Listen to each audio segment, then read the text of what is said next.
Thank you.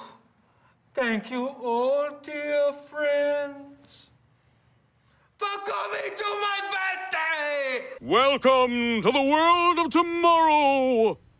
Welcome, my friends. We're back discussing Futurama this week, Season 11, Episode 2, entitled Children of a Lesser Bog, the second episode in the Hulu era, and the second episode since the revival. If you don't want spoilers, consider this your last chance to duck out without having lots of spoilers thrown at you. 3, 2, 1, cracking on with the show. So this is, in my opinion, a better episode than the premiere. If you watch my review on the premiere, I was a little bit disappointed, and I felt like they kind of stumbled out of the gate while not making the worst episode ever. It just didn't really kick things into high gear like I hoped. And this episode isn't necessarily the best either. However, it was a lot better in my opinion. So if you recall, I felt the premiere episode had a bit of stiltedness to it, was a bit slowly paced as far as the jokes and whatnot went. And this episode kind of started off the same way. That little introductory scene about Fry trying to reinvent the honey candy that isn't produced anymore. The jokes and the way that was paced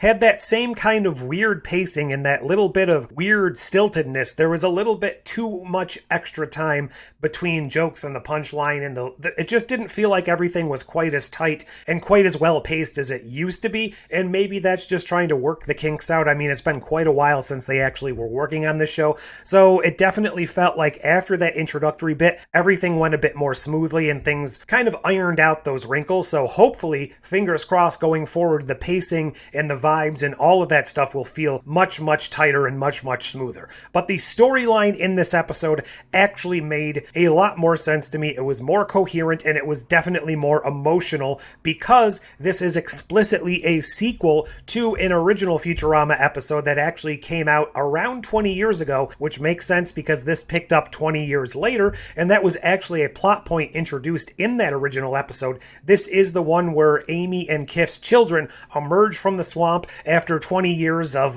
gestation or growing up. I'm not entirely sure the word they used for it, but it's just great that the show is still being made or being made again 20 years later so they can fulfill that plot thread, I suppose, 20 years later. I do want to touch on a few things here, but I will go into the plot first. There was the whole on and off again thing about Leela actually being the biological mother because of the whole funny alien shenanigans as far as how this species reproduces, and she happened to be the one who introduced her genetic material into the children, so it's technically Kif and Leela's children, but Amy is the actual mother that loves them, and we see the trials and tribulations of them trying to raise the children. Kif has to go off to war with Zap, which was a nice touch. I'd like to see Zap again, and we also get the whole Leela stepping in to be the real mother, and that causes a little bit of friction. I know I'm making this sound a little bit like a overdramatic, melodramatic soap opera, but it was played mostly for laughs, even though there wasn't a lot of humor in here. It was just a nice emotional storyline, and of course,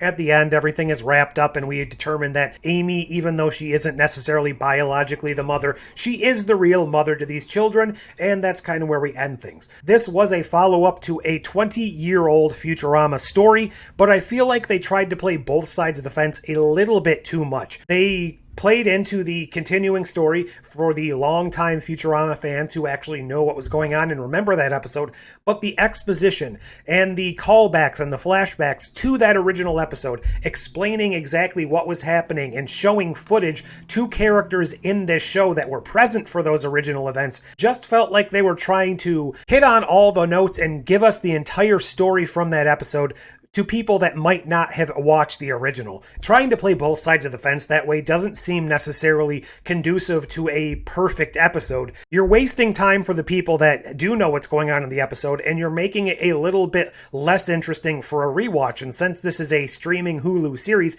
I have to imagine it's going to be binged quite a bit, so on a second or third viewing, all of those callbacks and all of that exposition dumping that's going on is just going to be, in essence, a waste of time. Not saying it was poorly done, I just don't think it was needed unless they really needed to pad out this episode, which I can't imagine. That was one of my minor nitpicks here. Also, another thing, the world, the galaxy, the universe, whatever you want to call it, just felt slightly empty. And maybe I'm just more aware of it after living through the whole COVID era where there's a lot of live action shows that just felt like the world was empty because they couldn't have extras. But this is an animated show and it just felt like for the most part, our core casts and a few of the guest stars were there, but there wasn't anyone in the background. They didn't really interact with, crowds of people. Even when Kif and Zap went to that planet to deal with the tardigrades, there was only one scientist on that planet, and we didn't get to see a lot of people crewing the ship of the Nimbus. It just felt a little sparse. I don't know, it's probably just my overactive analyzation here, but it feels to me, as an animated show, you could throw in a lot of background people and it doesn't feel out of place